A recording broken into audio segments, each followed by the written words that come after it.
قیامت کے دن میرے سب سے زیادہ قریب، سب سے زیادہ میرا قرب اس شخص کو حاصل ہوگا احسنہم علیہ صلاۃ، جو ان پر کثرت کے ساتھ نہیں پڑھتا، بہت زیادہ دور پڑھتا۔ تو اگر حضور علیہ السلام کا قرب، آپ کا پڑوس آپ سے قربت چاہیے، درود شریف کی کثرت کرنا چاہیے، کثرت کے ساتھ درود شریف پڑھنا چاہیے۔ ایک صحابی ہیں حضرت ابی بن کعب رضی اللہ عنہ، انہوں نے عرض کیا اے اللہ کے رسول،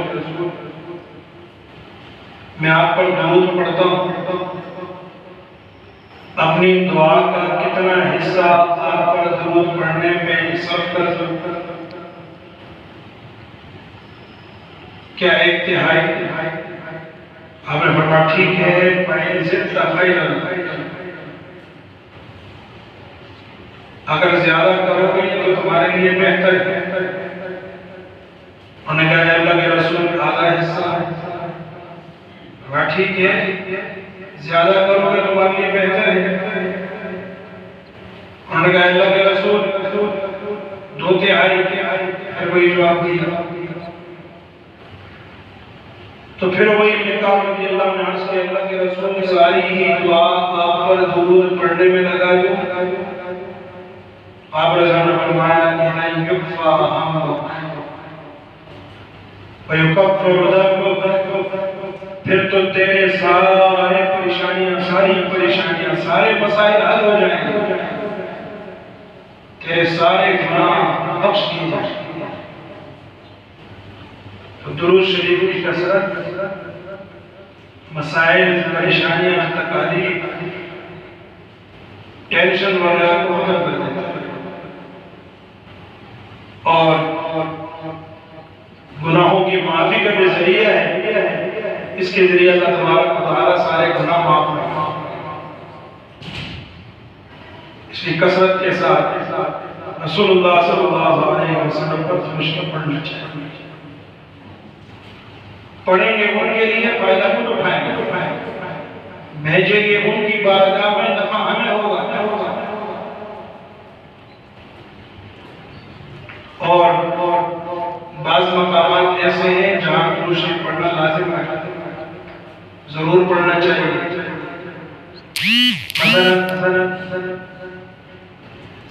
علم نے لکھا ہے کہ زندگی میں ایک مرتبہ درود شریف پڑھنا فرض ہے۔ کسی مجلس میں ہم بیٹھے ہیں، اس مجلس میں رسول اللہ صلی اللہ علیہ وسلم کا نام آتا ہے، تو وہاں ایک دفعہ درود پڑھنا واجب ہے، اور جب بھی رسول اللہ صلی اللہ علیہ وسلم کا نام آئے آپ پر درود پڑھنا مستحب ہے۔ رفع درجات کا ذریعہ ہے، رحمتوں کے نزول کا ذریعہ ہے، گناہوں کی معافی کا ذریعہ ہے۔ آپ علیہ السلام نے فرمایا بخیل ہے وہ شخص جس کے سامنے میرا نام لیا جائے اور وہ مجھ پر درود نہ پڑھے۔ بخیل، بخل کرنے والا، اور بخل کی تعریف اہل علم میں لکھی ہے کہ جو حق واجب ہو وہ ادا نہ کرے، یہ بخیل ہے، یہ بخل ہے۔ حق واجب کو ادا نہ کرنے والا بخیل کہلاتا ہے۔ آپ علیہ السلام نے فرمایا بخیل ہے وہ شخص جس کے پاس، جس کے سامنے میرا تذکرہ ہو اور وہ مجھ پر درود نہ پڑھے، اور ایک روایت میں ہلاک ہو جائے وہ شخص جس کے سامنے جو ہے میرا تذکرہ ہو اور وہ درود نہ پڑھے۔ یعنی جبریل امین نے بد دعا کی اور آپ صلی اللہ علیہ وسلم نے اس پر آمین کہا۔ اب اگر ہم تھوڑا سا جائزہ لیں، تھوڑا سا سوچیں کہ ہم نام لیتے ہیں حضرت محمد صلی اللہ علیہ وسلم کا، درود پڑھتے ہیں، حضور صلی اللہ علیہ وسلم نے فرمایا، آپ صلی اللہ علیہ وسلم نے فرمایا، سلم کیا چیز ہے؟ یہ حد تلفی ہے رسول اللہ صلی اللہ علیہ وسلم، حد درجہ زیادتی ہے، حد درجہ ظلم ہے کہ چند سیکنڈ ہماری زبان رسول اللہ صلی اللہ علیہ وسلم کے حق میں نہیں ہل سکتی، ہم صلی اللہ علیہ وسلم نے کہہ سکتے مختصر درود ہے، بہت مختصر، تو یہ درود ہماری زبان ادا نہیں کر سکتی صلی اللہ علیہ وسلم، یہ ہم نہیں کہہ سکتے۔ پھر ان بھائیوں کا مشترک بن جائے گی، وکیل بن جائے گی، اور اللہ نہ کرے جو دوسری بددعا ہے جبریل امین کی بددعا اور رسول اللہ صلی اللہ علیہ وسلم کی آمین کے ہلاک ہو جائے وہ شخص جس کے سامنے آپ کا نام لیا جائے وہ درود نہ پڑھے۔ اس لیے یہ سلم کا لفظ کچھ نہیں، محدثین کرام نے، امام بخاری رحمہ اللہ نے اپنی کتاب صحیح بخاری میں 8000 سے زائد احادیث درج کی ہیں مقررات کے ساتھ، اور ہر حدیث میں آپ صلی اللہ علیہ وسلم کے نام کے ساتھ صلی اللہ علیہ وسلم۔ تمام محدثین نے اسی طریقے پر حضور علیہ السلام کے نام کے ساتھ درود لکھا، اور ہمیں حسن ظن ہے مثلا امام بخاری رحمہ اللہ حدیث درج کرنے سے پہلے غسل کرتے تھے، حدیث درج کرنے سے پہلے 2 رکعت نماز پڑھتے تھے، جب اتنے کام وہ کرتے تھے تو لازماً وہ درود شریف زبان سے بھی پڑھتے ہوں، تو زبان سے پڑھا بھی اور قلم سے لکھا بھی، اور ہم جب 2-4 مرتبہ نام لیتے ہیں صلی اللہ علیہ وسلم نہیں کہہ سکتے اور سلام کے کر آنے چلتے، اچھے دیندار لوگ، واعظ لوگ بیان کرتے ہوئے جمعے کے خطبات میں یا ویسے کہیں بیان ہو رہا، آپ صلی اللہ علیہ وسلم یہ ظلم ہے، سلام کا کوئی معنی نہیں، صلی اللہ علیہ وسلم مختصر درود ہے یہ پڑھ لیجیے، اور بعد اس سے بھی آگے بڑھ کر آپ کے نام پر انگوٹھے چوم دیں۔ کس قدر شیطان نے دھوکے میں ڈالا، اگر تو رسول اللہ صلی اللہ علیہ وسلم نے اس کو حکم دیا ہوتا، صحیح سند کے ساتھ آپ صلی اللہ علیہ وسلم سے یہ بات ثابت ہوتی، پھر تو عقل تسلیم کرتی، پھر تو دل مانتا کہ ٹھیک ہے جی حضور علیہ السلام کے نام پر انگوٹھے چومنے چاہیے۔ جب صحیح تو کیا ضعیف حدیث کے اندر بھی اس کا تذکرہ نہیں جو سندن ثابت،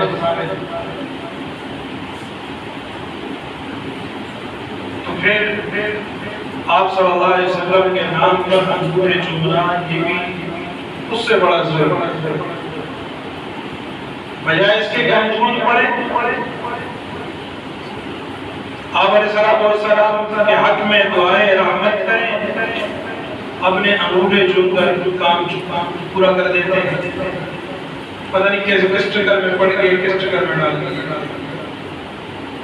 حکم تو یہ ہے کہ نام آنے پر، نام لینے پر، نام سننے پر درود شریف پڑھا جائے، اس کے فوائد ہیں، اس کے برکات ہیں، اس پر رحمتوں کا نزول ہوتا ہے۔ انگوٹھے چومنے کی جتنی بھی روایتیں ساری پڑھ کر کوئی بھی سندن ثابت نہیں، اور ہم اس چکر میں لگ گئے۔ دین کہانیوں کا نام نہیں ہے، شریعت کہانیوں کا نام نہیں ہے، شریعت وہ ہے جو اللہ تعالیٰ نے کتاب اللہ کی صورت میں بھیج دی، اور شریعت وہ ہے جو محمد رسول اللہ صلی اللہ علیہ وسلم سے صحت کے ساتھ ساتھ، اس لیے انگوٹھے نہ چومے جائیں، درود شریف پڑھو۔ کہتے ہیں اللہ والے غالباً شبلی رحمہ اللہ کے والے کہ وہ اپنے جیب میں درود رکھا کرتے تھے، اور جب ان کے سامنے کوئی نام لیتا اللہ تعالیٰ کا نام لیتا تو محبت اس قدر تھی کہ وہ گڑ نکال کر اس کے منہ میں ڈالتے، تو نے میرے محبوب کا نام لیا، دل چاہتا ہے تیرے ہونٹ چھو۔ محبت کی بات ہے۔ اگر حضور اکرم صلی اللہ علیہ وسلم سے محبت ہے تو نام لینے والے نوٹ چکو، نام لینے والے بھی جو ہے وہ اس کو مبارک سمجھے، نہیں کہ اپنے مولے چکنا شروع کریں۔ تو بہرحال رسول اللہ صلی اللہ علیہ وسلم نے حکم یہ دیا کہ درود شریف پڑھا جائے۔ اسی طریقے سے حدیث میں ہے جو آدمی مؤذن کا جواب ہے، مؤذن اذان دیتا ہے، جو کلمات کہتا ہے اس کا جواب دے، جواب دینے کے بعد درود شریف پڑھ اور اس کے بعد دعائے وسیلہ پڑھ لے۔ دعائے وسیلہ جو آت محمد الوسیلہ ہے، یہ ایک مقام ہے جو اللہ تعالیٰ نے ایک بندے کے لیے بنایا ہے، اور مجھے امید ہے کہ میں ہوں گا، یہ رسول اللہ صلی اللہ علیہ وسلم بنایا۔ وہ اعلیٰ و ارفع مقام، اس پر اللہ تعالیٰ محمد صلی اللہ علیہ وسلم کو کھڑا کرے گا۔ آپ نے فرمایا حلت لہ شفاعتی، اور ایک روایت میں وجبت لہ شفاعتی، اس کے لیے میری شفاعت واجب ہو جائے۔ جو اذان کا جواب دے، اس کے بعد درود شریف پڑھیں، اس کے بعد یہ دعائے وسیلہ، دعائے وسیلہ وہ جو حدیث میں مدرجۃ الرفیہ، یہ الفاظ یا اور جو الفاظ ہم اپنی طرف سے پڑھاتے ہیں یہ حدیث میں نہیں، جو الفاظ حدیث میں دعا کے اندر وہ دعا پڑھیں، اور پھر اللہ تبارک و تعالیٰ کے نبی محمد رسول اللہ صلی اللہ علیہ وسلم کی شفاعت اس کے لیے واجب ہے۔ اور علم نے لکھا ہے اس کے بعد اپنے لیے بھی دعا مانگے تو اللہ تعالیٰ کو دعا قبول کرے۔ ایسے ہی ہم دعا مانگتے ہیں اللہ تعالیٰ سے، تو دعا کے شروع میں اللہ تعالیٰ کی تعریف، حمد و ثنا، اس کے بعد رسول اللہ صلی اللہ علیہ وسلم پر درود شریف، اس کے بعد دعا مانگی۔ عبداللہ ابن مسعود رضی اللہ عنہ کہتے ہیں میں دعا مانگ رہا تھا، حضور علیہ السلام ابوبکر صدیق رضی اللہ عنہ آگے بیٹھ گئے، میں نے دعا میں اللہ کی حمد و ثنا کی، درود شریف پڑھا، آپ علیہ السلام نے فرمایا سل توتا، سل توتا، مانگ تجھے دیا جائے، مانگ تجھے دیا جائے۔ ایک شخص کو سنا کہ اس نے بغیر درود کی، بغیر حمد و ثنا کے دعا شروع کر دی، فرمایا تو نے جلدی بغیر درود پڑھے جو دعا مانگی جاتی ہے وہ معلق رہتی ہے، قبول نہیں ہوتی۔ اس لیے دعا سے پہلے بھی درود پڑھنا چاہیے۔ نماز کے آخر میں تشہد کے اندر وہاں بھی درود پڑھنا چاہیے۔ تو یہ مقامات ایسے ہیں جہاں درود پڑھنا ضروری ہے۔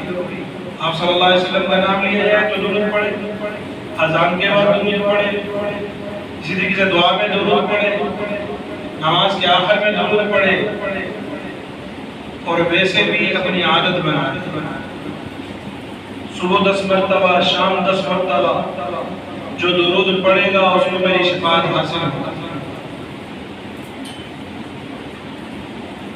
تو صبح شام رسول اللہ صلی اللہ علیہ وسلم پر درود شریف پڑھنے کی عادت بنانی چاہیے۔ اور جو آدمی حدیث میں ہے جزا اللہ عنا محمد ما هو اہل، جس نے یہ کہہ لیا، یہ پڑھ لیا، اس نے 1000 دن تک 70 فرشتوں تھکا دیا، یعنی وہ اس کا ثواب لکھتے لکھتے تھک جائیں گے 1000 دن تک جو یہ پڑھ لے جزا اللہ عنا محمد صلی اللہ علیہ وسلم۔ تو بہرحال جو بھی آسان لگے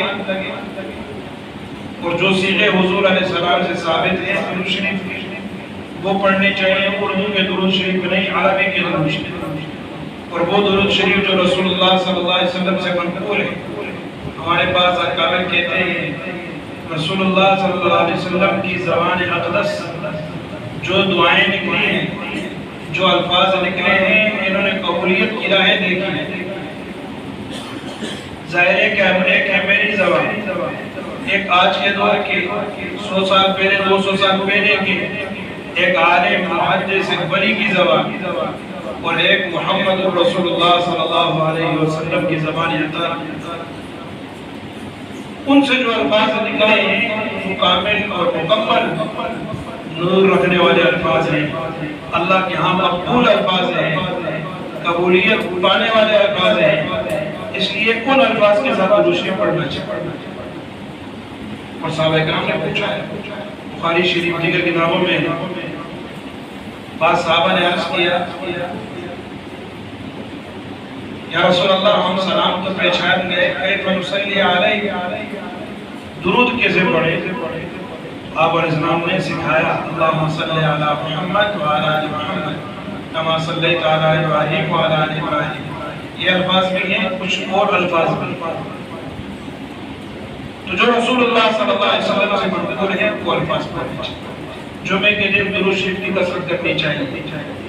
ایک حدیث جس کو علامہ البانی نے بھی صحیح کہا، صحیح حدیث ہے، حضور صلی اللہ علیہ وسلم نے فرمایا جمعے کے دن مجھ پر کثرت سے درود پڑھو، تمہارا درود مجھ پر پیش کیا جائے۔ صحابہ نے عرض کیا اللہ کے رسول آپ پر درود کیسے پڑھیں؟ وقت علم تھا، آپ تو علیہ باللہ گل سڑ جائیں گے، ختم ہو جائیں گے۔ آپ علیہ السلام نے فرمایا ان اللہ حرم علی الارض، اللہ تعالیٰ نے زمین پر حرام کیا ہے انبیاء کے جسموں کو کھانا، نبی کے جسم کو زمین نہیں کھا سکتی۔ اسی لیے فقہاء نے لکھا ہے حضور علیہ السلام کے بارے میں الان کما وضع، حضور علیہ السلام کا جسد اطہر آج بھی ویسا ہی ہے جیسے رکھا گیا۔ اس لیے جمعے کے دن درود شریف کی کثرت رکھنی چاہیے، عام دنوں میں بھی پڑھنا چاہیے، جمعے کے دن تعداد بڑھا لینی چاہیے، زیادہ پڑھنا چاہیے۔ یہ اس دن کے اندر خصوصاً حضور علیہ السلام کے پاس ہمارا درود پہنچایا جاتا ہے، حضور صلی اللہ علیہ وسلم کی بارگاہ میں پیش کیا جاتا ہے۔ اللہ تبارک و تعالی عمل کرنے کی توفیق نصیب فرمائے۔ رسول اللہ صلی اللہ علیہ وسلم پر درود پڑھنا، اور گزشتہ جمعہ میں نے عرض کیا ہے آج سے پہلے کہ حضور صلی اللہ علیہ وسلم کے ختم نبوت پر ایمان رکھنا، آپ صلی اللہ علیہ وسلم کے ختم نبوت کے عقیدہ کے تحفظ، یہ امت مسلمہ کی ذمہ داری ہے، مسلمانوں کی ذمہ ہے حضور صلی اللہ علیہ وسلم کی ختم نبوت کی حفاظت کرنا، تاکہ اس پر کوئی ڈاکہ نہ ڈال سکے، کوئی اس میں جو ہے وہ نقب نہ لگا سکے۔ حضور صلی اللہ علیہ وسلم نے مثال بھی دی، میری اور مجھ سے پہلے انبیاء کی مثال ایسے ہے ترجل بناتا ہوں، جیسے ایک آدمی نے گھر بنایا، اکملہا واجب احسنہا، اس کو کامل مکمل خوبصورت بنایا، لوگ آتے ہیں دیکھتے ہیں بڑی تعریف کرتے ہیں، لیکن ایک اینٹ کی جگہ خالی ہے، لوگ کہتے ہیں یہ بھی لگا لیتا مکمل ہو جاتا۔ فرمایا نبوت کے محل کی آخری اینٹ میں ہو، یہ مکمل ہو گیا، اب اس میں کسی نئی اینٹ کی، نئے نبی کی گنجائش نہیں ہے۔ جو اس میں نقب لگائے گا، گھسنے کی کوشش کرے گا، وہ چور اور ڈاکو ہوگا، جیسا کہ مرزا غلام احمد قادیانی جو اس دور کا بڑا ڈاکو، جس نے حضور علیہ السلام کی ختم نبوت کے محل میں نقب زنی کی کوشش کی۔ الحمدللہ رسول اللہ صلی اللہ علیہ وسلم کی امت کے افراد، حضور علیہ السلام کے جانشین، حضور صلی اللہ علیہ وسلم کے کما حق ان سے محبت کرنے والے، وہ بیدار تھے، انہوں نے دفاع کیا، اور پاکستانی پارلیمنٹ بلکہ دنیا کے بہت سارے ممالک میں ان کو کافر قرار دیا گیا، ان کے کفر پر مہر ثبت کر دی گئی۔ تو اسی کو لوگوں کے ذہنوں میں اجاگر کرنے کے لیے اور لوگوں کو ختم نبوت سمجھانے کے لیے اہل علم وقتاً فوقتاً مختلف پروگرام کرتے ہیں، مختلف جو ہے وہ طریقے اختیار کرتے ہیں تاکہ امت مسلمہ بیدار رہے اور کوئی ڈاکو، کوئی چور نقب زنی نہ کر سکے۔ تو انشاءاللہ کل بروز ہفتہ بعد از نماز مغرب لیاقت باغ گراؤنڈ کے اندر ایک عظیم الشان ختم نبوت کانفرنس منعقد ہو رہی ہے۔ ہر مسلمان کی ذمہ داری ہے وہاں جائے، اس سے جتنے مسلمانوں کی تعداد زیادہ ہوتی ہے اس سے کفر پر روک پڑتا ہے اور وہ اور پریشان ہوتے ہیں، ان کی پریشانی میں اضافہ ہوتا ہے۔ اس لیے سب کی ذمہ داری ہے اس کانفرنس میں جائیں، اس کو عددی اعتبار سے بھی کامیاب کریں اور اس کی حفاظت کے لیے دعا بھی مانگیں۔ انشاءاللہ شرکت کریں گے تمام حاضرین، اللہ تبارک و تعالیٰ عمل کرنے کی